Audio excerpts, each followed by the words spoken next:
Welcome to All About Art. My name is Alexandra, and I'm an art historian, curator, and writer. Within this podcast, topics relating to art history, cultural policy, the art sector, as well as a large range of other art-related topics will be covered. Conducting critical discussions, having entertaining exchanges, or just enjoying some relaxing chats, All About Art is where you'll find it all. Join me in exploring and developing cultural discourse. Welcome to another episode of All About Art. In this episode, I sat down with art critic, comedian, and presenter Verity Babbs. We speak about the topic of being your authentic self in the arts and why we often struggle with it in our sector. I also ask her about Art Laughs, an initiative she founded that brings art-themed comedy events to museums, galleries, fairs, and cultural spaces. Listen on to hear me ask Verity how she comes up with her jokes, why she thinks being authentic in the arts can be so tough at times, and in what ways neurodiverse contributors and audiences are instrumental in our sector. We also both open up on struggles surrounding mental health, with the arts providing an ever-growing workload and an ever-diminishing pay. Thank you, Verity, for coming on the podcast and having such a fun, open, and honest chat with me. Before I dive in, I wanted to let you lovely listeners know that All About Art is on Patreon. So if you want some behind-the-scenes content, maybe a bit of merch, the chance to get one-on-ones with me and my guests, or you're simply wanting to support this project, I would be absolutely thrilled if you decided to sign up. You can do so through the link in the show notes. I also wanted to say thank you to those who have already signed up. Your support means the world, and it makes the further production, improvement, and growth of the podcast possible. And for that, I'm incredibly grateful. And now, on to the interview. Welcome to the podcast, Verity. I am sitting here with you in Southampton, just an hour's train ride outside of London in your lovely home to record this episode. Instead of an interview structure per se, you and I wanted to have a discussion on a few topics, all relating to finding your authentic voice and also being yourself in the arts. Because as you and I have talked about quite a bit in the past, our sector is a difficult one to navigate, especially in regard to that. Before we dive in though, I first want to ask you about your background so that listeners can get to know you. How did you get into the arts? Thank you so much for having me. I studied history of art at Oxford between 2016 and 2019, and then left university and moved to London to find my fortune. But foolishly, that was in February of 2020. So I moved to London and was promptly imprisoned in a cupboard in Peckham. And I'd moved to London and I got a job with Rise Art, who sell art online. And I was their artist liaison, and then I was an assistant curator working with their artists. And during that role, I was branching out into freelance things, so freelance writing and starting in presenting. And during the first lockdown, I started what would later become Art Laughs, as it now is. It was a series of interviews on my YouTube channel with comedians who I had gigged with previously. In university, I was doing lots of improv and stand-up in Oxford with the Oxford Imps or with the Review. And so I'd met these amazing people. And so in lockdown, had a series of interviews with them. We had great people do it. We had like Jenny Eclair did it, Rosie Jones, Leo Reich, Tanya Moore, all sorts of folk who I would get them to pick an artwork of their choice. And we'd start the interview talking about that. They didn't need to know anything about it. Some people chose album artworks, posters on their bedroom walls as children. And we spoke about that. And then Art Laughs developed into a live show, which I took to Edinburgh in 2022.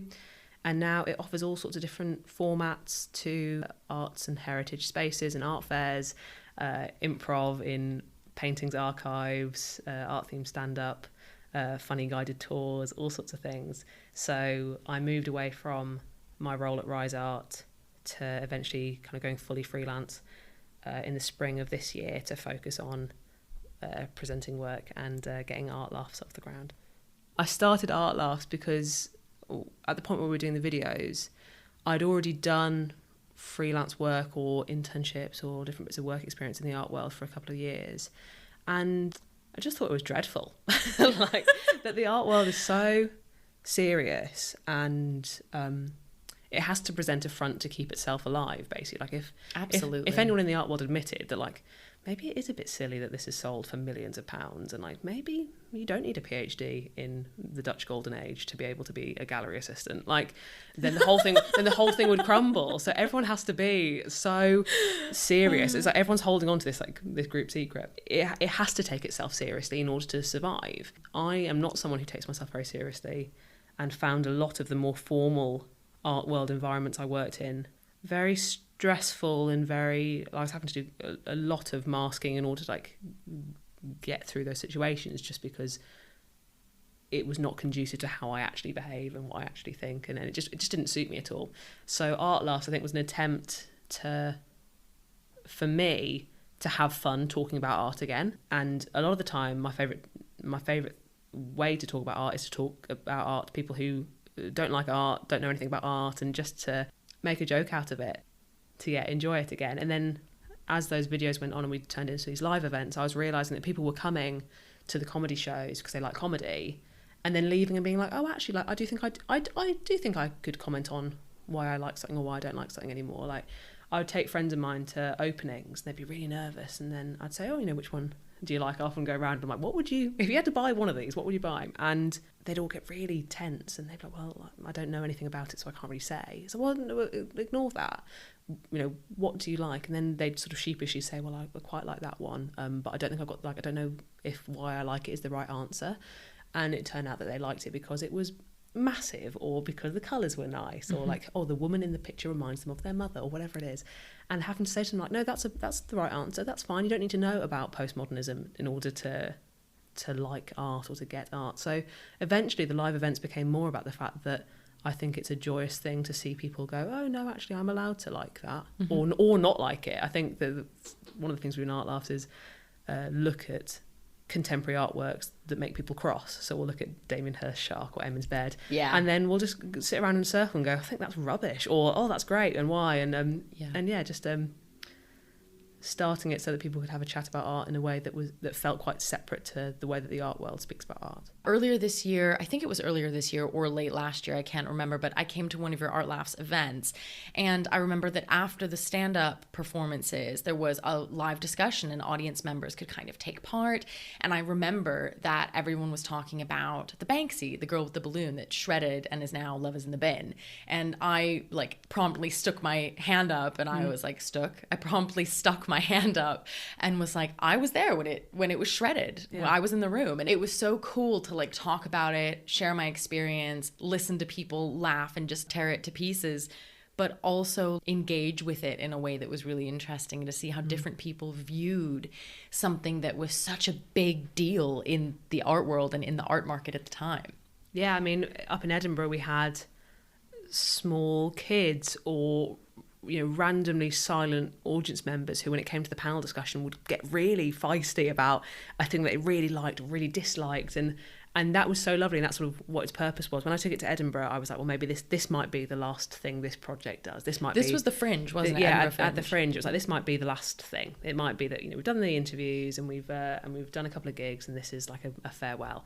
And I just realised that people were having a really nice time, and I was having a really nice time, and the comedians, even those who were the most frightened of art, were having a good time, and it was bringing something to them. And that's the joyous thing I think about it, is seeing everyone get riled up about what they like or don't like. Even people who are massively familiar with that artist or that painting or that genre get something from it.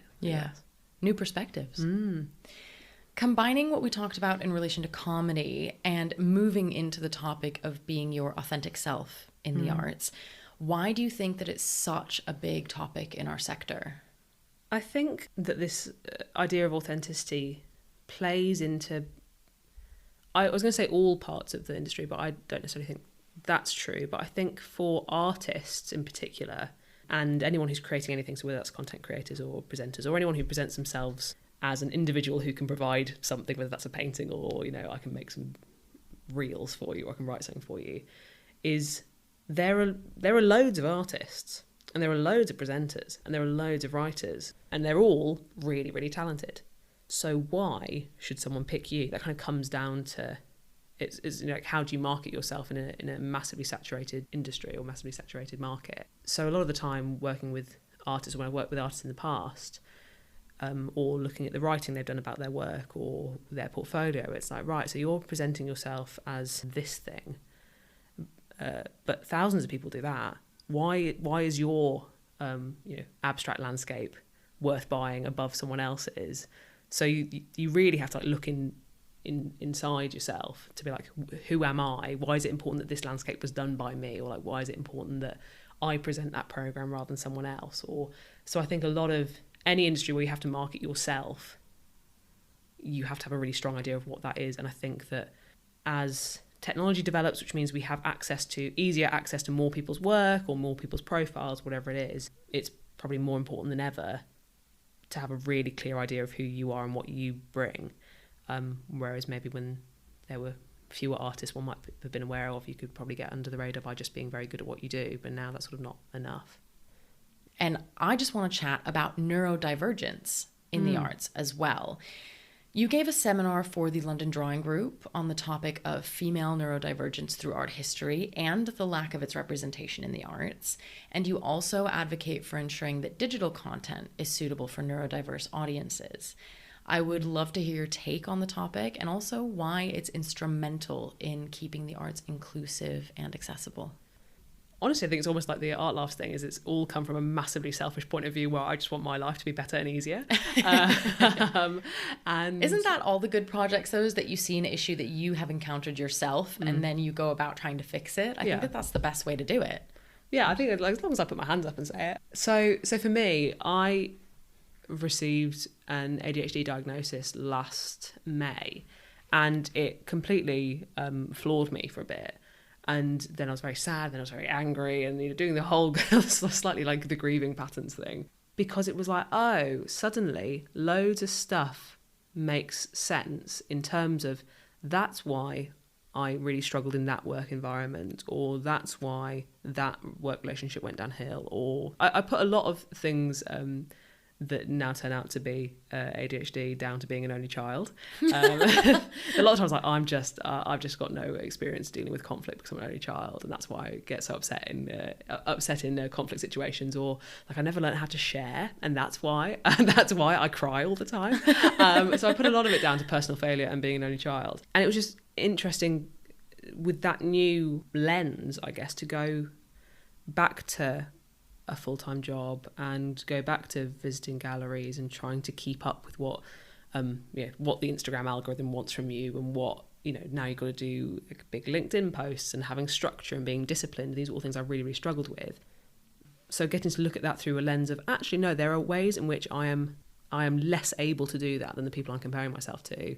So there's no real point comparing myself to them anymore, because everyone has been dealt such a vastly different hand of cards in life that there's zero point in trying to compare yourself.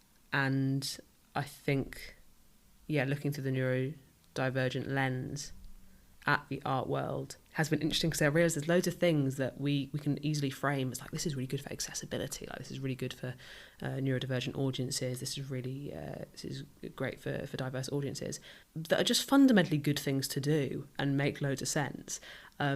During lockdown, lots of galleries invested loads of time and money in doing digital 3D mock-ups of exhibitions, so that people who couldn't go to the galleries because they were shut could see them.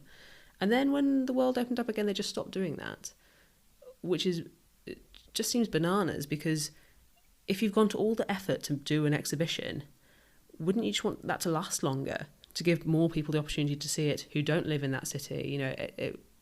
I think after lockdown as well, I just realised quite how like London-centric everything is. It's like, well, if you don't live in London, how would you ever see that? And things that they did in the name of accessibility for COVID, that then they just stopped doing. But it seems like it just, it gives your projects a longer shelf life and things like that, or making your website better readable for autistic audiences or for dyslexic audiences just makes it easier to read for everyone. That these aren't, they're not mutually exclusive. And I think definitely ignorantly, it took receiving my own diagnosis to think about those things, which was a wake-up call. Now that we've talked about your work and we've talked a bit more about what you do, let's talk about mental health. You and I wanted to be really open about this and this whole issue of an ever-growing workload and an ever-diminishing pay in the arts. Where should we even start? Because maybe to kick us off, we can talk about your move from London to Southampton and the feeling of getting out of the city. Because I jumped at the chance to come and see you when you offered for me to come down and visit and just to get out of the city for a little bit. I lived in London for a year and a half at the foolish time of doing that between 2020 and 2021. But I grew up somewhere super rural, like no bus route, no shop, but 2 churches kind of rural. Yeah. You always say that you're a woman from Northampton who lives in Southampton. Yeah, that's the problem. I did a comedy show where they wanted a biography, and I said Verity Babbs is from the Hamptons, brackets, is from Northampton and lives in Southampton. But then they published the biography and they got rid of the brackets. So it was like they're just going to think I'm American. So I stopped saying that because it doesn't always land. But yeah, so in rural Northamptonshire. And I had friends of mine who were such London people, and they were destined to go to London, and they were going to, that was always their plan. They were going to get out of the countryside and they were going to go to London. And they are now such London people, and they could never live anywhere else. And I moved to London and just found the whole thing, even in lockdown where you couldn't go anywhere or see anyone, found the whole thing so boggling. Because I think that even though London is massive, and there were times when I was living there when I would travel an hour and a half to get to an opening that I'd be at for 20 minutes and then come back, which you'd never do anywhere else. But in London, there was always this sense of there are 20 openings happening this evening that people are at and you are not at. And people who are going to, make deals, hire people for new things, give you an opportunity, they're there and you're not. I think that the comparison culture is so much closer there because it's a sense of like, well, we're all, not to get too, Molly May about it, where she's like, we've all got the same 24 hours. It's like, if everyone's in London, we've all got the same London, which is obviously not true. But there is that sense of like, well, everyone else is at that opening, or everyone else got invited to that private dinner that's even more private than the private view, or whatever it is. I found myself comparing myself so much. I found it very difficult to feel properly part of a community. Having not gone to university at one of the London universities, I found a lot of the artistic communities, which were very lovely and lots of lovely individuals, but fundamentally they had all been to UAL together, or they'd all been to RCA, or they'd all been wherever, and it's very difficult to properly integrate yourself in those environments. So when my partner started doing his PhD down in Southampton, I moved here as well, and it was just the most remarkable thing. I think as soon as I moved to Southampton, I realised I'd completely burnt myself out in London and was quite all over the shop for a little bit. And being in Southampton has been so wonderful. There's an amazing arts community here in Southampton, which I didn't know anything about until I moved here. And I found out a bunch about it today. We've been on tour. We sure have. It's been gorgeous. And yeah, so lovely. Feel very welcomed, and done work for some people, and have just and it's definitely been good, because there are things that I see and I'm like, oh god, there's that opening and everyone I know is there, and I go, I don't live there, even though it would only take me an hour and 15 minutes to get into Waterloo from Southampton. It's like, well, I don't live there, it's not my problem, that I couldn't possibly. So it's been very good for me in terms of that comparison, I think, and and these aspects of FOMO where so fear of missing out, where you take a different perspective to it because you live out here. And I think it's so incredibly difficult, because you see these things and like, it's not only the, all of these people are at this opening and, I couldn't make it, or I can make it, or I don't want to go, or whatever. It's, as you mentioned, these like private dinners or other private things that you don't get invited to, where it actually like, you're like, why didn't I get invited to it? And then you start thinking about your own work and image and how that's viewed in the art world. And then the London art world is such a big, vast community, but it's also such a bubble at the same time. Yeah. It's so strange to explain. That's the worry about it as well, is that like, any time that you think you might have even possibly at all done something wrong in the art world, you immediately feel like everyone knows about it and you'll never work again. And I've certainly had that over the years where it's like, oh yes, I seem to, I'm no longer working for them, or there's been some kind of miscommunication, or something's, some working relationship has broken down, and it's like, well, it's only a matter of time before the police come and put me in art jail. That, like, I'm never going to work again. This is dreadful. My name is in disrepute. Your reputation is going to be destroyed. First of all, as if I'm that important, and also like people have done way worse things and still can be directors of whatever. And that's the thing, is I think you have to play that game of, I will never wrong anyone in order to climb this ladder. But I had no interest in climbing the ladder. I had no interest in being polite and quiet in times when I should have been polite and quiet. In turn, you do have to wrong some people in order to climb a ladder. You have to do certain things, sometimes make certain decisions, not necessarily on purpose, not necessarily betray someone or let someone down, but you can't please everyone. You can't say yes. You can't, like, if someone asks me to be on a project and I don't fully believe in it and I don't actually like what they're doing, I'm gonna have to not do it, even if I said maybe before or whatever. Like, I'm gonna have to disappoint someone. And I think part of the whole thing of authenticity is being like, this is what I like to do and what I stand for and what I'm good at and whatever, and putting your foot down and being like, I'm not really interested in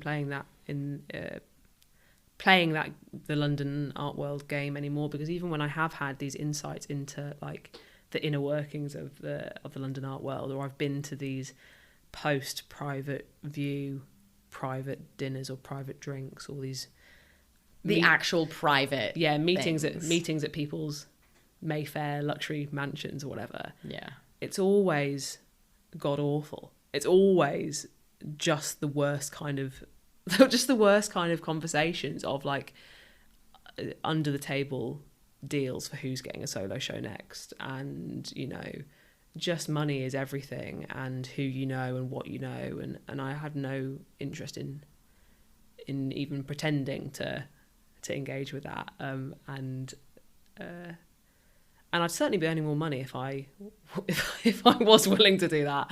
I'd be earning a lot more money if I was willing to to play the game.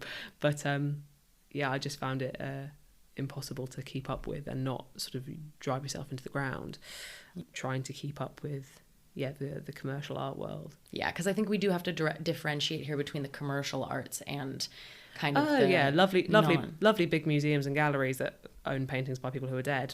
You go. Also problematic. They do a lot of shitty things. Other than the shitty things, like, go off.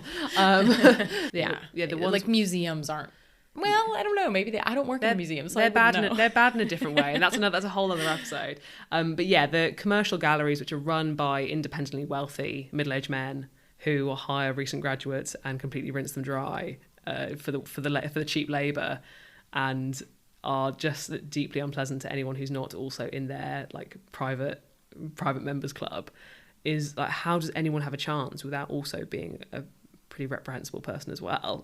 I don't know. I think it weirdly, because like I'm thinking about, because I obviously work in a gallery, and so thinking it's just massively just like Alexandra is also reprehensible. I just think that it is really interesting, because thinking about moving into different parts of the art world, like the commercial arts or the non-commercial, like nonprofit, and it still is such a prevalent who you know culture. That's something that I talked about in my TED Talk. Like, it's not a secret. It's not something that I want to not touch on. It's something that is really important to talk about, because a lot of jobs that are offered, they don't even get to the public before they get filled.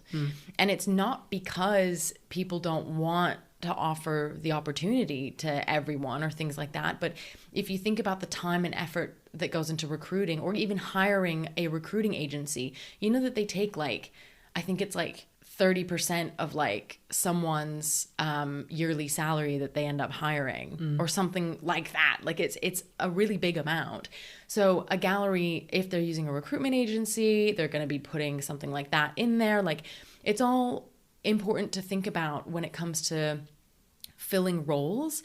And so often people go off of who other people know or recommendations, or sometimes it's the client's kid. Like, it does happen. It does. I'm not saying that I've experienced it personally, but at the same time, you know, I know of people who have worked in other galleries who have really, you know, who've told stories like that and who've said, like, I'm really disappointed because I saw this or saw that. Or, like, you know, I personally have applied to museums and different nonprofit galleries, and honestly, not one of them gave me an interview. Not one.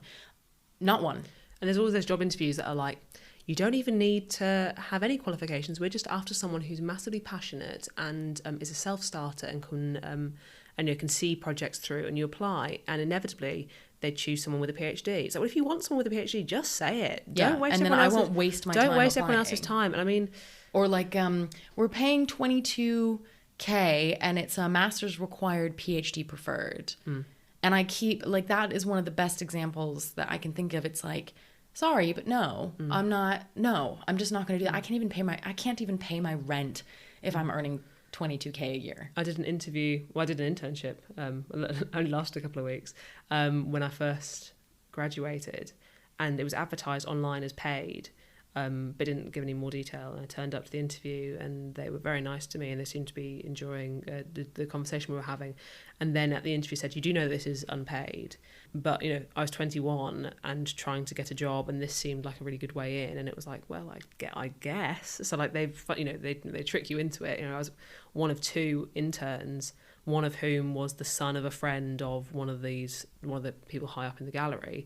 And so it's no surprise that on the day of the first private view, I was stood in the corner selling catalogues, and this other intern was talking to clients and walking around the room and sharing drinks with clientele and stuff. It's like, well, yeah, no wonder, because they're the child of a contact. And I mean, there's definitely a difference between sort of nepo baby stuff and networking, because I'd be absolutely nowhere without work and opportunities that have come through people recommending me and that sort of thing. And it's not necessarily a direct like, who are your parents or who are friends of your parents, but it's like, if you, especially through social media, affords you the opportunity to make contacts, like you and I met through Instagram, and I've met really brilliant people through Instagram who may have later on been speaking to someone who says, we're looking for a presenter, or we're looking for a writer, and then they've mentioned me. So even that is who you know, and there's an element of who you know which you need to know people, and actually the power to do that is partly in your hands. And some people can massively benefit from the fact that they technically, quote unquote, knew those people when they were in utero, because they were the friends of their parents or whatever. That some of those networks come with the person, like they're built in, and other networks you have to build yourself. I think where we can differentiate is that one of them is earned and one of them isn't. Because I'm personally, I'm not going to stick my neck out or recommend somebody if I don't believe in them and what they do, and if I don't see that what they do, that they're a motivated person. Like, I'm not going to recommend someone in my circle for an internship or a gallery assistant position or something like that unless I truly believe that they're going to bring their best to the table and that they're going to, you know, take that opportunity and run with it. And so I think that the people who have given me chances in the past, they also believed that I would do a good job. Like, when I started at Sotheby's, the boss that had hired me, I got the interview because I emailed someone at Sotheby's who was from Salzburg, and me also being from Salzburg, I was like, can we go for a coffee? And she took the time to go for a coffee with me, and then she recommended me to the client services, the head of client services at the time. And I got an interview with her, and she really liked the way that I spoke, the way that I, you know, presented myself. And she said, great, we'd love to have you on board casually, you know, a couple of hours a week or whatever. And she gave me that chance. She gave me that foot in the door. And, you know, I think this is such a minimal, or I guess it's not really the best example, because I didn't really prove any type of work ethic, but I did prove initiative. Your proactivity. My proactivity. Yeah. And I proved sociability. I proved how I can present myself, which is important in a client services / reception role. So I proved all of those things in that I took initiative and showed up and dressed nice and really just did my best. And that got me my first job in the art world, which has basically, defined the trajectory of my career after that. I actually love it if people contact me and they say why they're contacting me. What I really love, and this is how, I say people should approach me this way if they want my advice, but also I approach people this way if I want their advice. And that is with respect and with respect for their time and with the knowledge that you are not entitled to anyone's advice or time. So if someone says, hi, I'd really love to talk to you about podcasting. Do you think I could take you out for a coffee sometime and just pick your brain for like a half an hour or an hour? Then I know what to expect. I know what they want from me. Oh, hey, I'd love for you to come by the studio. I'd love for you to see some of my work. Fine. Yeah, let's do it. If people have questions and things like that, I'd love it if they approach me. And I've had very good experiences with people who I've approached. Some people never write me back. Some people say they don't have time, but 90% of the time, people are so up for giving advice. And I recently had a friend who I work with, or I'm going to be working with in an official capacity later on this year, but who I also work with on a volunteering basis. We went out for a coffee and she just gave me the best advice. And it was so instrumental in how I decided to see myself and my worth and just in a professional sense. I think it's so important to have these exchanges with people. And so you have to start somewhere by putting yourself out there and asking to have these exchanges with people. And you never That's know. Great. You never know when these things are going to pay off or something. You think you had this conversation with someone a year ago, but then randomly a year later they put you in touch with someone, or they see some advert for some role that you'd be great for, or whatever it might be. That there are things that have opportunities I've had, or gigs that I've done, which I've been put in touch with the person organising it by someone who I actually haven't spoken to for multiple years, but I'm still somewhere in their subconscious network of people of who do what. So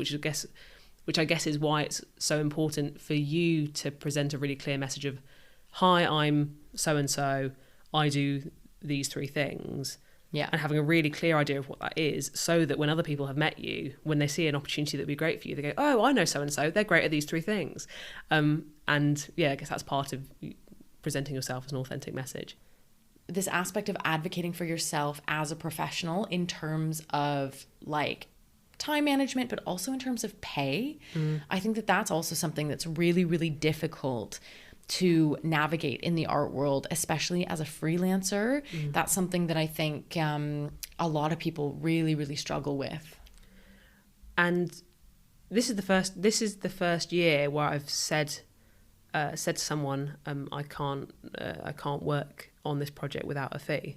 Up until then, I was just doing whatever anyone would throw at me. And I think there are always going to be things where you go, do you know what? This doesn't pay at all, or maybe it doesn't pay very well, but there's a photographer there, so I'll have some professional photographs of it, or it's being recorded, or you're doing it for a friend. I'm doing it for a friend. Me.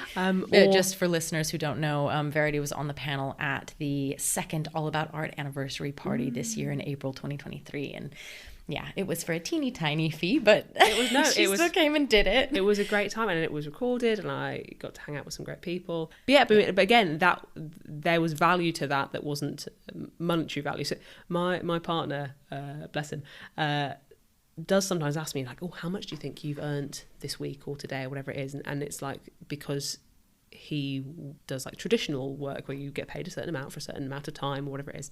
And it's well, technically I might have invoiced for a certain amount today, but that was a project that lasted over several months, so maybe it works out at a pence per day or whatever. And there are things that you do which take time and hardly pay you anything or don't pay you at all, but the value of that might be that then unlocks something else, or I've done this talk for free, but now that they are doing a conference somewhere else and they can pay me, they want me to come back and do it again. Or I think there are always going to be those things, but it's the first time that I've said no to something because there wasn't going to be a fee. And sometimes you say that to people and they say, oh, okay, well, how much would you cost? And I'm not massively expensive. For anyone listening, I'm not massively expensive. Yeah, neither am I. Yes, neither am I. Get in touch, verityb@gmail.com. And then maybe you do end up doing something paid. But the problem that opens up is the fact that in the art world, if you want to get to a position, especially for freelance, to a point where you're making money that is not just money that will mean that you can just about scrape by and pay your bills and eat some food at some point, like money that you could go on holiday with, or you could buy a car, or like invest in your future, you have to have a long period of time, which I'm learning the hard way now, of doing stuff that doesn't really pay you very much money, but you just got to cross your fingers and hope that one of these things you've done will unlock something else. And there's a lot of thinking, oh, maybe I should look into manifesting or crystals, or maybe Let's get the tarot cards out. Yeah, maybe I do need to find a god. There's just a lot of crossing your fingers and being like, well, weighing up the value of doing something for free or for not very much, in the hope that it unlocks the next thing. But we were saying earlier today, like a lot of the time, something completely random unlocks the next thing. Something you couldn't have controlled at all. It's someone mentioning your name and you weren't in the room because they're having a chat with someone else, or someone stumbles across your LinkedIn, but you didn't even know they existed before then. Or a lot of stuff is relatively random.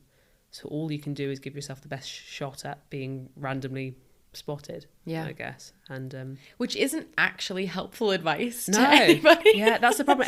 And that sucks because we're living by that same precarious finger crossing, and it's like I wish I could say something different. But really I've just, out of pure passion and motivation to make it in this sector, I have just done the very, very best that I can, and I see that you do that as well.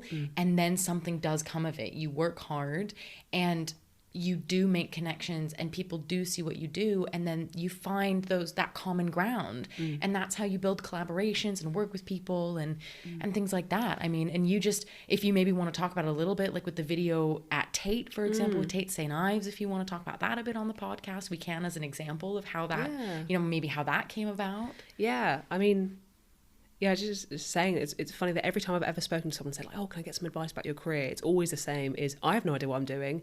I just cross my fingers and hope something comes of it. Like, no one, every time I have a call with anyone about their career, it always ends up with us just talking for half an hour about how terrible the industry is, because no one has the right answers. But yeah, I mean, I think the Tate gig that I've been doing over the last few months has been really lovely, that they have been releasing a monthly video for their Tate members, and they've got 3 presenters on board, and we each do like a little segment each episode. The second one, which they then released on their YouTube, was a film about the artist Alfred Wallace, and we went down to St. Ives to film that, and it was amazing. And it just felt like, what a dream. It was gorgeous. It was just very much like, wow, this is my life. It was fabulous, and it was just the best team. They're such a lovely team to work with, and it felt like the first sort of professionally filmed thing I'd done, not just as maybe like an interviewee or for a little section. It was amazing. That gig with Tate, which is my favourite thing I've ever done, came from maybe even several years ago now, maybe at least a year ago. I got in touch with someone at Tate to say, hey, I do this thing called Art Laughs. I'd love to work out whether we could do something together, maybe.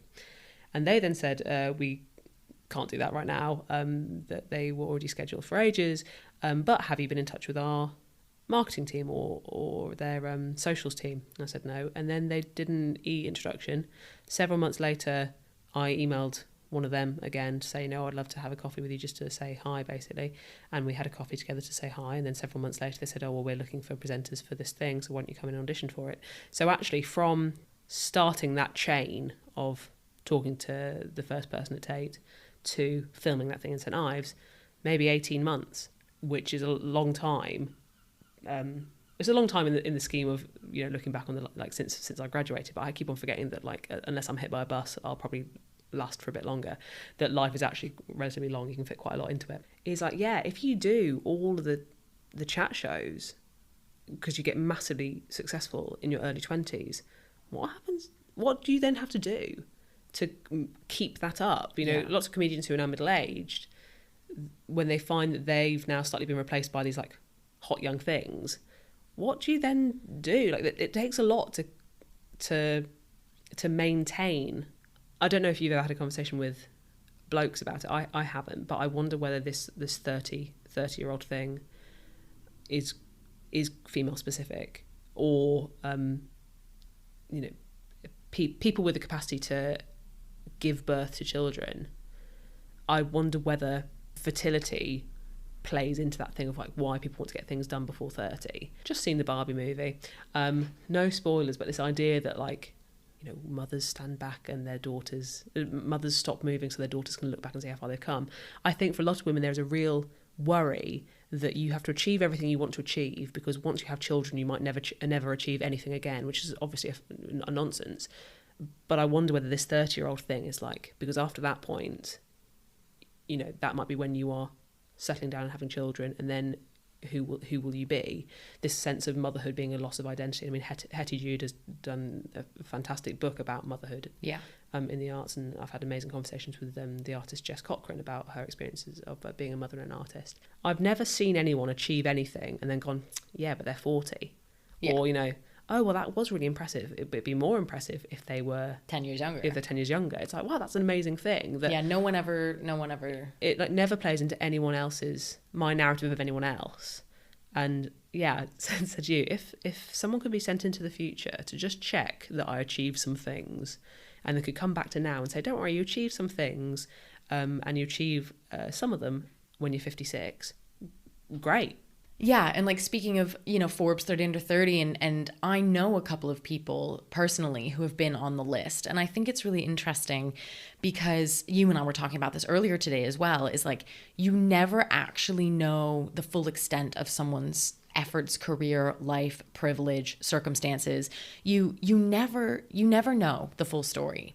And so I think that sometimes you compare yourself, and then you actually are comparing your bad days or your everyday or your regular day with a highlight reel of what you're seeing from someone else's career. And this is where social media can really allow you to go down that slippery slope. And I think that sometimes that's a danger in terms of mental health and comparison. And so I always remind myself, comparison is the thief of joy. Like I want to be happy for people when I see them succeed. And if I start to feel pangs of jealousy or inadequacy, then I try and self-reflect and look at that within myself to see what's happening within me in order to not feel that way about someone else's success just because I'm not having it. Because there is enough room for me, and there will be enough room for me in the future. I mentioned this to you earlier about this idea that there are people who can't hear other people speak with an accent without accidentally slipping into that accent as well. Is that I'm like that with other people's achievements. If I'll be speaking to someone who's written their first fiction novel, and I'm like, oh, when am I going to write my first fiction novel? I don't want to write a fiction novel. Like, please never make me write one. And yet when I'm in a conversation with them, I'm like, I'm a massive failure because I've not written a fiction novel. Or they've been made the director of a gallery, and I'm like, God, why aren't I director of a gallery yet? It's like I genuinely do not want to be. And learning what blame you. what you do and don't want is such a key part to that like authenticity of like knowing what you're even aiming for. It's just realizing that everyone has been dealt such a different hand of cards in life that they're not even. No one's card is from the same deck at all. They're not even. Not even related. Yeah, no. Yeah. In no way is it comparable. Someone's got an Uno +4 and like Mr. Bunn, the baker's son, and like like the Jack of Hearts, and then someone else has got like 17 different board games worth of cards. Like it's just you can't compare it at all. Yeah. And I think it's just. Social media exacerbates that because isn't it like I always say this and then I worry that because I've said it so much I now think that it's like true, but I feel like at some point I must have read this that the human brain has not evolved that much since we were living in small communities and living in caves, that actually fundamentally our brains are designed to know a couple of dozen people and and survive in our community and thrive in that environment. So it's absolutely bananas that we're expected to keep in touch with hundreds of people and know about the news that's happening on the other side of the world, and and be trying to network with hundreds of other people on top of that, and that actually the human brain is not designed to hustle.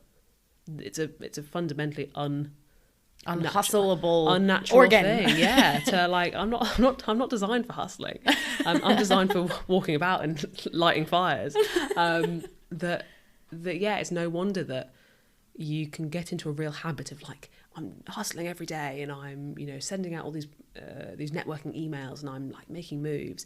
And then you're surprised when you have this huge crash that means you can barely leave the sofa for a month. It's like, yeah, because that's not how people are meant to exist. Yeah, absolutely. My life does revolve around not only my full-time job, which a lot of people don't think I work. A lot of people think that I don't have a full-time job. Lady of luxury. I do have a full-time job. Yeah. I have to pay my rent. Yeah. Of course I have a full-time job.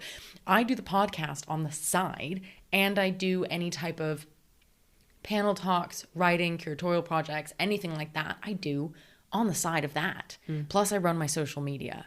So I have to work a lot, and I do it because I love it, and I do it because it gives me this incredible amount of motivation that I don't know if I'd find elsewhere. But oh my God, sometimes you just need to take a day or two to rest.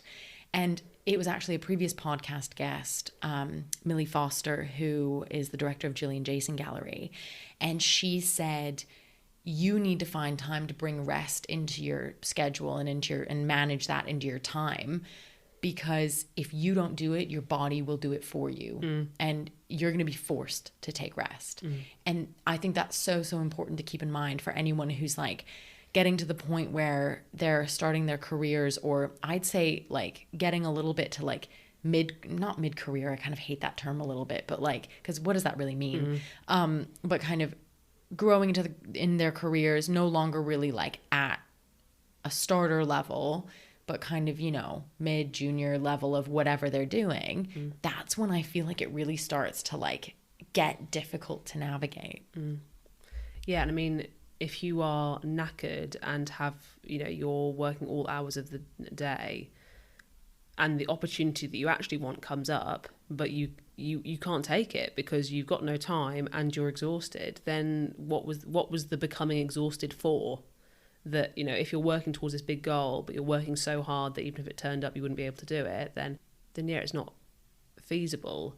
But I always thought that, no, I don't like doing that. I just don't like relaxing. I always need to be doing something. But I think it all stems from this fear of falling behind, which is in itself comes from this fallacy that there is a way to fall behind. There is no set timeline, and there's no set order to unlock things. And often we speak to people who are doing the thing we want to do, and it's like, what other levels do you have to unlock, in what order, and for how long, and whatever. And like, no one has the answers because there is no set pattern to do any of this.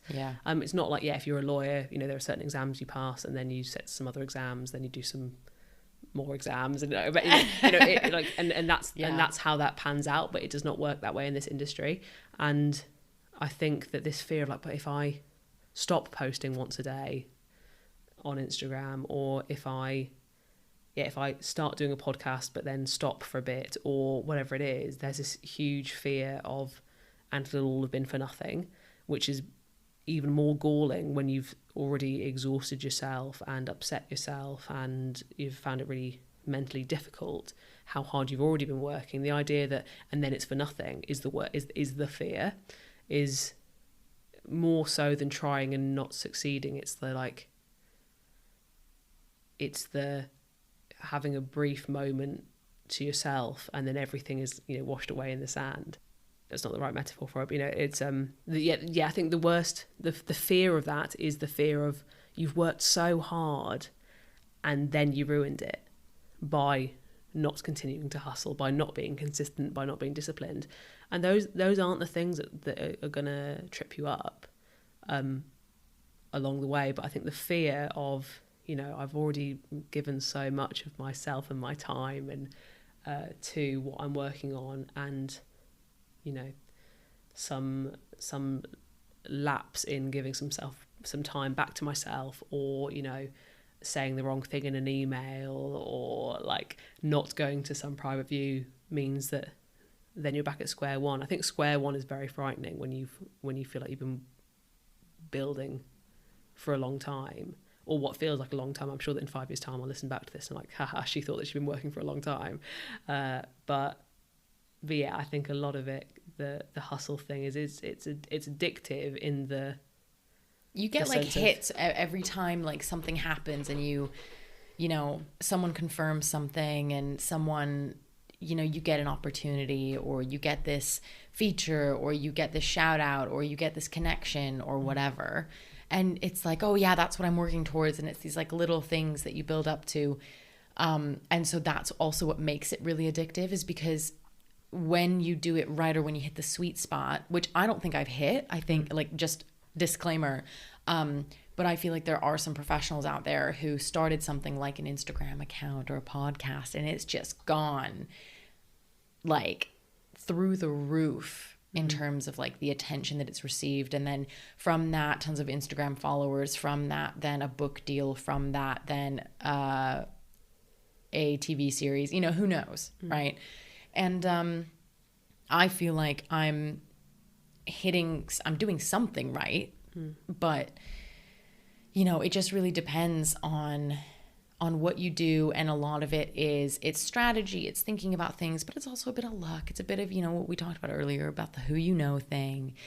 And so it's really difficult to keep all of that in mind when you're also, you know, getting messages of praise, getting messages of you're so inspiring, getting messages of, oh, I want to give you this opportunity. And then you get these hits, and then like of like, oh yeah, I'm succeeding. People think I'm succeeding. And then you go and go and go and go. But then again, coming back to being authentic and being yourself, it's sometimes easy to lose yourself along the way a little bit, and lose what was your ultimate goal? What is it that you actually want? What is it that you find interesting? What is it that you enjoy doing? And it's never enough, right? Like anyone who's, you know, they've done they've had a successful Instagram account, so they've got a book deal. After the book deal, they're like, well, what now? And I'm exactly the same. It's like when we got the date in the diary for doing an art laugh at the National Gallery back in spring, and I had to wait until they'd posted it on their website to say, you know, this is happening on whichever date it was, and then I posted about it on Instagram, and loads of people saying, this is amazing, like, aren't you so proud of yourself, like, what an achievement, this is, like, you've worked so hard, like, congratulations. And already by that point I was like, of what? Like, in my head, it's been in the calendar for ages, like, that's the only thing I've got in the diary, so like I've not achieved anything. Like, or, you know, I did a filming thing, and even by the time I was back on the train coming back from London to Southampton, I was like, I've got nothing interesting to do in the diary for months, or whatever it was. That it is never enough. And, you know, I did the Tate filming job, and I was like, well, I just got to hope that they asked me to do another one. You know, that it is never enough, and it's so hard to sit with your achievements, because I think also we're massively discouraged to do that. As I think, particularly as like for femme individuals, it's like that you are discouraged from being proud of yourself because it's cocky. So it's not actually really about your reality. It's about this, you know, this pressure that you set up for yourself. It is never enough, and it's always nice. If someone says like, you look like you're doing great, it's like, well, I'm glad that it looks that way, because I'm really sad.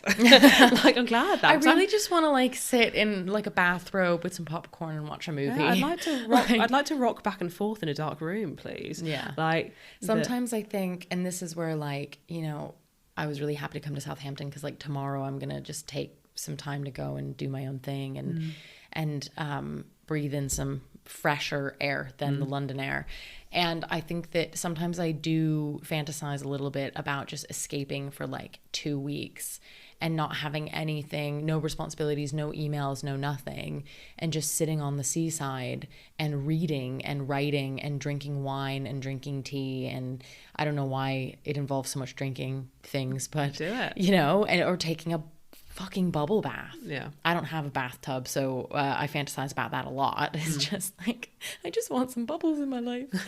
And so yeah, it's thinking about all of these things that I think, you know, people who see the Instagram or who see my LinkedIn or whatever else I'm doing, it's like, yeah, it looks great, and yeah, I feel really, really proud of the career that I've achieved thus far, and I hope to achieve more. However, don't forget that some days I don't want to get out of bed. Some days I'm so exhausted that it keeps me from getting out of bed, even if I'd want to. This is not an every week occurrence for me, but it is an occurrence. Some days I cry for no reason. And then I find out that there was a reason because it either reveals itself or, you know, it's hormones or whatever, because it does happen. It does affect you. It is, on a side note, it is absolutely bananas that people with periods are expected to behave the same way throughout the whole month. I know. Because your hormone levels make you a completely different person at different times. So this idea that, like, what I should be able to do as good work on day 1 of my cycle as day 15, as day 27 is ludicrous. As a side note, it's actually a really important note. Like, I get massive migraines before my period, and it makes it difficult for me to work. Obviously, I push through, and I take a pain pill. But sometimes I just want to stay home. Sometimes I just think my head is throbbing, like behind my eyes is hurting. My stomach hurts because, you know, things are getting into motion. Like, I want to cry. And if you yell at me again, not that anyone yells at me, that's kind of over exaggerated, but if I get a snippy email again, then I'm gonna kick off. Which I never do, but you know, it just feels that way. It feels like you have to deal with so much more when you have to deal with physical pain during your workday, and that on a regular basis. I think that people really underestimate that pain and underestimate what it does to you mentally, physically, like all of that with our cycle. Yeah, I think I was speaking to some friends about recently, actually, was this idea that it's, if we go back to maybe our grandparents' generation, even though there were women who worked after having children, it certainly wasn't the default position. Like, I mean, when my grandmother went back to work after having her children, people would say to my grandfather, I can't believe you let her go back to work. So even though there were women doing full-time jobs and being mothers, it certainly wasn't the norm. So we're really only generation 2 or maybe 3 that expects women to quote unquote have it all. And so it's no wonder that childbearing folk get to the age where we're told that our fertility will dip and have complete crises, because it's like, I'm meant to have it all. Like, sometimes I think about my life and I'm like, well, you know, this is the time scale for me, like having children, and this is what I want in my family life, and then this is the time scale of what the things I want to do in my career and what I want to achieve. And then I go, oh shit, like, that's meant to be done by one person. Like, oh, those have got to happen at the same time. Is that it's actually a massively new phenomenon to be this idea of balancing everything. It's not really been done for, you know, it's certainly not been done for 100 years, or you know, we've not got massive experience in it as the human race.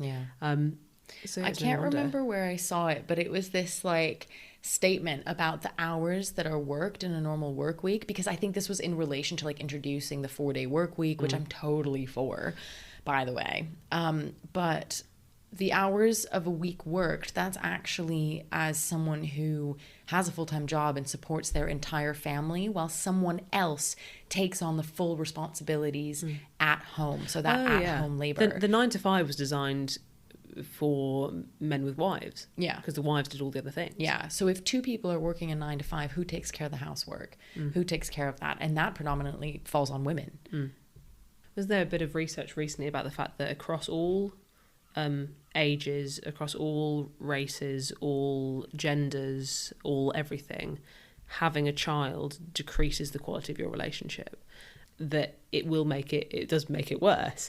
And, you know, the idea that you might have to be grappling with I'm thinking about having a baby and I'm having this relationship issue, and, you know, having these like really big things in your life. This is a huge thing to make any decision about in your life, and then also to be worrying about going to a meeting with a client and, you know, and being on your period and crying, but also trying to deal with your place in the world and worrying about the, you know, the climate catastrophe, and and then all the while being like, I'd really like to be an author. Like, how is anyone meant to do any of those things?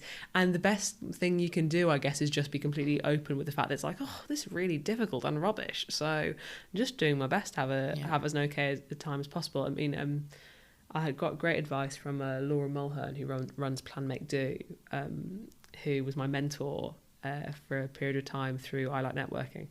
And she would say to me, don't be a busy fool. Don't be running about and stressing yourself out and being so busy you can't do anything and burning yourself out for nothing. That, you know, is everything you're doing working towards the goals that are important to you? Like, if you don't want to be a writer, why are you stressing about whether this pitch for a book has been accepted or not? Like, why are you being don't be a busy fool. Like, it's better to have more time work dedicated to a few projects than trying to do it all. And yeah, part of that authenticity is working out, like, what is it you want to do, and it's as important to work out what you don't want to do as what you do. It's I love it when I think I want to do something and it turns out I was wrong. Yeah, I really, really love that motto, don't be a busy fool. I think that a lot of people could really take that advice because I think people lose themselves in that cycle and they do stress themselves out about everything, but they don't actually look at the bigger picture and think, is there a better way to be doing this? And if not, is this actually serving the purpose that it should? And a lot of the time, overworking yourself is like, you know, some people, I'm sure, love their jobs that require 70 hours of their time every week. But I've always found in the periods where I've worked non-stop and, you know, burnt myself out and have been like at the end of my rope, I've been doing that in the hope that someone goes, you're doing a really good job. And like, wow, that's really impressive. And like, I'm really proud of you. And that's gone really well. Like, it's essentially like someone save me. Like, you know, I'm working so hard. Surely this is going to bring about this mythical big break or this bit of praise I'm after or this new audience, whatever it is. It's like you're working yourself to the bone in the hope that, like, surely this is enough. You know, how could anyone possibly work harder than this? And that's just not how it works. Is that, yeah, you know, you can work yourself to the bone, and then even if the right opportunity did turn up, I can't. Sadly, I've passed away. Yeah. Sadly, I now live on the floor. Yeah. That, you know, whenever I've been in these hyper work states, it's never resulted in anything good. Yeah. I've had to take a bit of time off and then have come back with a bit of a clearer head. And something I learned from the times that I have burnt out, like when I first moved to Southampton, was when something stops being fun, give it a break. And it's only when you have these periods where you accept, like, I'm actually not feeling very creative these days, so I shouldn't sit down and try and force myself to think of a podcast idea or of some content or do networking, because I'm just not in that phase right now. And if you give yourself time to recover from feeling like that, then there'll be times where you're feeling massively creative and or personable or whatever it is. That if you give your mind that space to play a little bit, because you're not constantly running on like, you know, reserves, trying to think and do and think and do and think and do. If you actually give your mind that time to be creative and that air to breathe, then that will allow things like the juices to really start flowing and creative ideas to come back to you. I stopped doing these the YouTube interviews, even though they were going quite well, and no one was watching them. The people who did watch them liked them, and you know, this whole thing of you know, if I had carried on doing them once a week for over the last 2 years, maybe something would have come from it. But I just ended up really not enjoying them. So I stopped doing them, and because I stopped doing them, I was like, oh, well, maybe I'll do a live show of it, and then that was its own thing. That there's, I always say I'm a big fan of quitting. I think everyone should quit most things most of the time, just to give yourself a break from that thing. I think there's no shame in starting something and then stopping it. Like, I love it when I see people launch stuff and then stop. Like when people are like, I'm going to do this monthly, and then they do it for a few months and then they stop. I love that for them, because it's like, well, clearly it wasn't bringing them any joy or doing what they had hoped it would do. So I just stop. And yeah, stopping doing those videos has put me in a mindset now where I'm like, oh, maybe I could start doing them again, you know. And no one is going to be like, well, we didn't do one for 18 months. It's like, no one is that invested.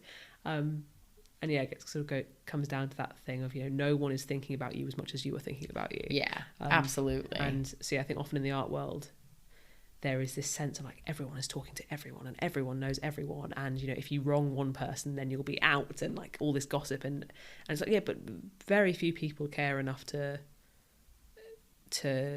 to bring someone up negatively in conversation, or like it's so rare that anyone thinks about anyone but themselves for a meaningful amount of time. Absolutely. Which might be a comfort to some people and might not to some others. Yeah.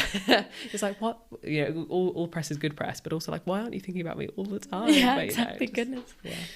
So Verity, to wrap up this episode, if you could pick one artist from art history to have dinner with, who would it be and why? I often with these questions in podcasts where it's like pick an artist, I try to think of someone sort of niche and deep. But I think I'd just pick Banksy. And not even to like reveal who he is, like it's sort of end of a Scooby-Doo episode. But I think that he is someone who is so well travelled and has all these experiences. And I love street art, and I just love to have an opportunity to speak about that with Banksy. I think that'd be really interesting. Banksy's relationship with the contemporary art world as well would be something that I'd be really interested in speaking to him about, because it's like other artists really play to the commercial art world, whereas Banksy at least gives this a suggestion that he's like really anti all of it, even though he massively will like obviously be capitalizing on it, but he gives this idea that he's very like anti all that. And I think that he'd have interesting points to make on how the art world is run, and like finding out who does know who he is and all this kind of thing. Amazing. Well, Verity, thank you so much for coming on the podcast and for sharing all your insights. And it was amazing. Thanks so much. And that is it for today on All About Art. If you enjoyed this episode, please leave me a rating or a review, as it helps more people discover the show. Also, feel free to share with your friends, or if you share on social media, tag me and get in touch. Thank you so much for listening.